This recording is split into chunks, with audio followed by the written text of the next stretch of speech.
জীবন ছিল তাদের নিকট অতি তুচ্ছ, রক্ত ছিল তাদের নিকট নগণ্য।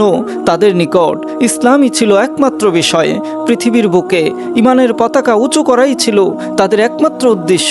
রাসূল সাল্লাল্লাহু আলাইহি ওয়াসাল্লাম তাদের আদেশ করেছেন, আর অমনি তারা বাজ পাখির মতো ছুটে গিয়েছেন রণাঙ্গনে, ঝাঁপিয়ে পড়েছেন শত্রু দলের উপর। আল্লাহ সুবহানাহু ওয়া তাআলা তাদের রক্ত ঘামে উম্মাহকে বিজয় দান করেছেন।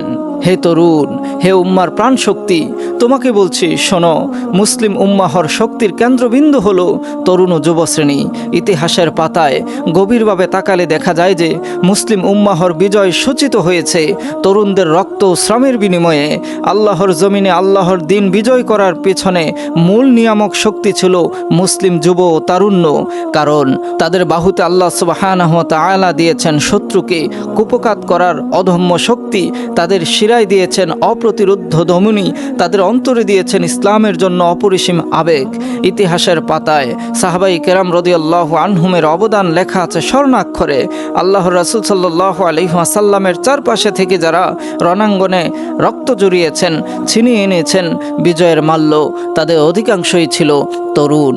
সকল যুদ্ধে তারা নবীজি সাল্লাল্লাহু আলাইহি ওয়াসাল্লামকে সাহায্য করেছেন। ইসলামের জন্য তাদের ছিল অসামান্য ভূমিকা। আল্লাহ তার রাসূলের জন্য ছিল হৃদয়ে অফুরন্ত আবেগ, যার ফলে জীবন ছিল তাদের নিকট অতি তুচ্ছ, রক্ত ছিল তাদের নিকট নগণ্য। তাদের নিকট ইসলামই ছিল একমাত্র বিষয়।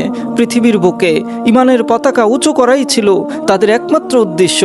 রাসূল সাল্লাল্লাহু আলাইহি ওয়াসাল্লাম তাদের আদেশ করেছেন, আর অমনি তারা বাজ পাখির মতো ছুটে গিয়েছেন রণাঙ্গনে, ঝাঁপিয়ে পড়েছেন শত্রু দলের উপর।